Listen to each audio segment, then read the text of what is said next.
Welcome to GAMEpoch, the show where I play through the history of video games in the order of their release, starting with Super Mario Bros. On the Nintendo. I'm MystikDan, and today I am playing Metroid. I finally got through that really long hallway of hell, and I've gotten to one of these red doors. And we've got another Chozo statue with another power-up. This is... it's round, so maybe you need to use it with the more ball... ah, bombs. Awesome. So now he can finally attack while I'm down on the ground, so that's nice.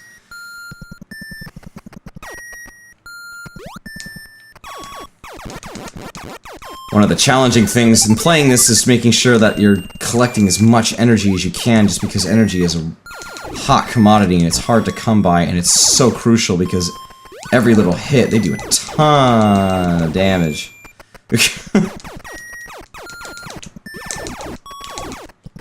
One thing that is, of course, worth mentioning is the development team at Nintendo were very much inspired by the movie Alien.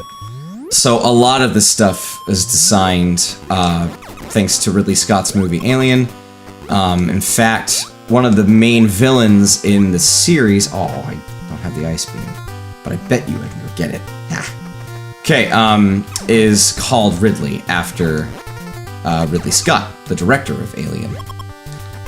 So a lot of it was just meant to capture that same feel, too. The same atmosphere, and fear and all that kind of stuff. So it was... a lot of that was very much deliberate. And I think they did a good job. It's just interesting because that just kind of leads into a kind of fun topic. A lot of these early games, especially in the 80s, were directly inspired by popular movies at the time. A lot of stuff was inspired by Terminator and Predator and Alien and a lot of these really cool hardcore movies, you know. It's fairly obvious in a lot of circumstances. Journey to Silius was actually supposed to be a Terminator game. Contra, they're clearly inspired by, you know, guys in Predator and Terminator and stuff like that. It's just kind of fun to see all that. And then in Contra, the aliens look very much like the alien designer H.R. Geiger, whatever his name is.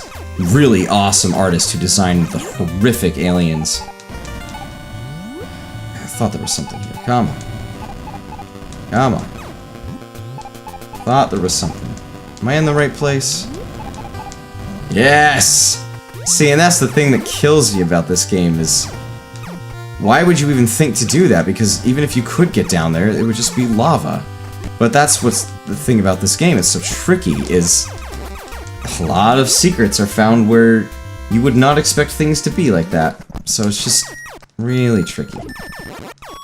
Man, I looked like I was... there was so much lag, I looked like I was skiing. Whoa.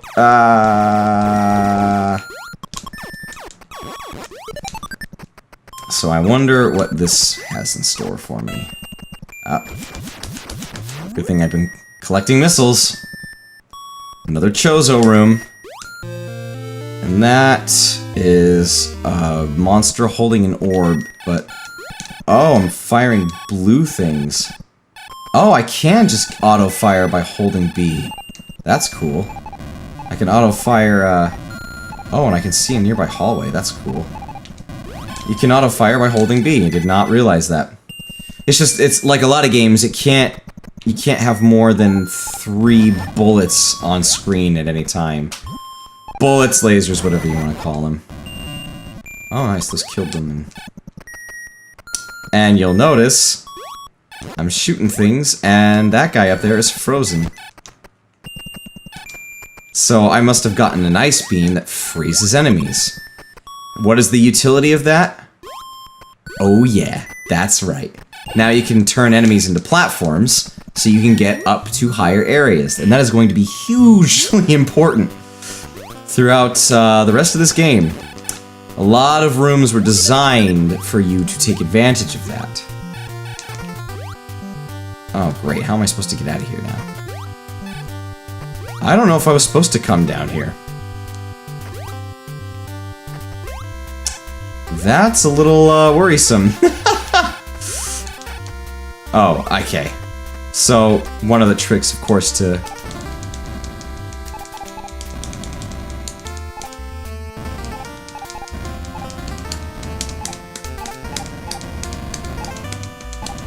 is you can use these to bounce, but it's tough timing.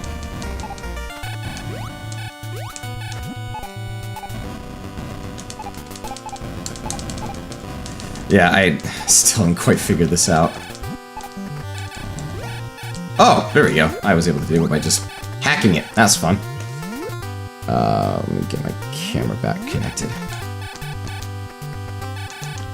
Well, anyway, so that'll be handy, having the ice beam. If anything's just a pest, I can get rid of it and just make it stop chasing me, like those floaty guys who are still tough to kill. And it's just kind of nice because enemies that you're trying to kill, you know, become much more immobile, and so you can have an easier time trying to kill them. Sort of. It depends on the movement of the enemy. Like these guys, they're still massive pain because they move with so much vertical movement as well as their horizontal movements, so they are still just overall massive pain.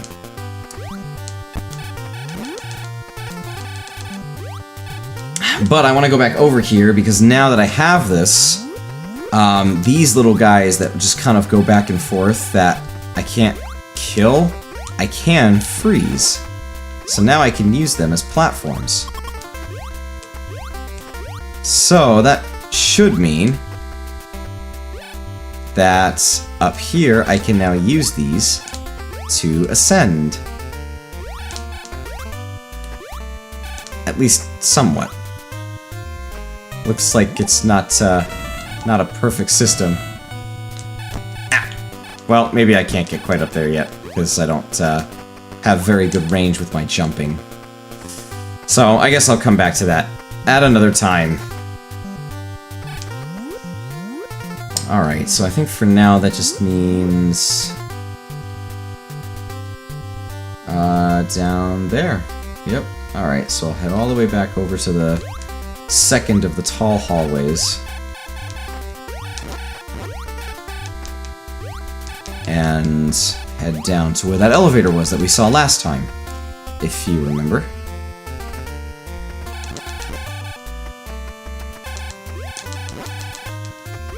Part of the problem with this, too, is that things take more hits to die, just because some of the hits freeze them. And so, instead of just doing pure damage, some of them are only freezing and others are actually doing damage, so it's a bit frustrating. And I feel like more guys are showing up, the more progress I make, the more power-ups I get, and weapon augmentations and crap like that. So that means it's just going to progressively get harder. Okay, I got about another minute or so.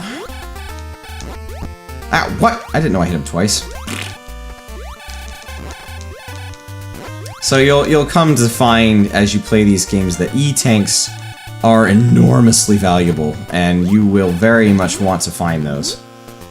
Because not only do they fully heal you, which in this game is actually very useful because you can't get fully healed any other ways. At least not that I'm aware of. I don't know if they had energy stations in this game.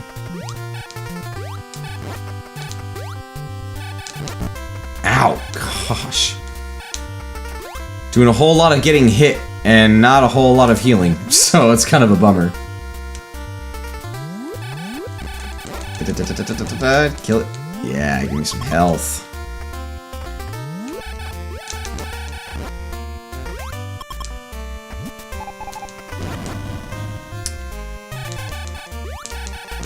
Alright. And I can't remember if some of the later upgrades actually do more damage than earlier beams. It's something I'm not quite sure about.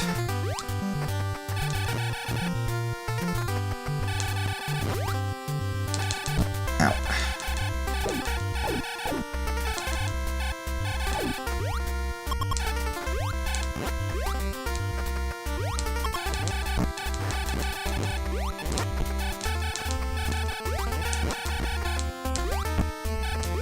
This is stressful. Taking so much damage every time I get touched.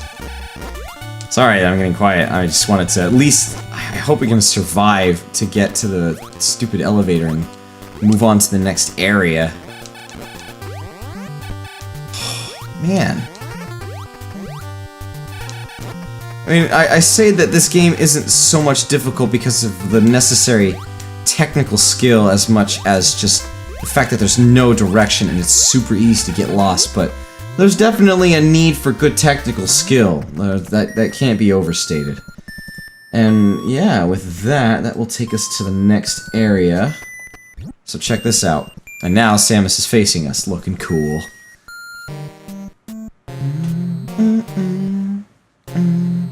And this looks drastically different. It looks all like mucky and bubbly and kind of gross and ugh. No idea where to go from here, but you can tell it's different because it has a very drastically different graphical look to it, and there's different music. I don't remember what this place is called, actually. But, yeah, it's just part of the whole. There's a new area, and what craziness is in store for us now. Oh, ow, oh, jeez, the lava has got to stop. But I found a missile, so that's cool. And I believe, ooh, there's a wall over here, but if I'm right, I may be able to, yeah, there's secrets. That's the thing about this game, is there's just no indication that something is going to be a secret or not. You just kind of happen on it. Ouch. Alright, well, I will go ahead and pause this, and we'll pick this up in the next episode. Thank you for checking out GamePoch. This is MystikDan signing out. Bye.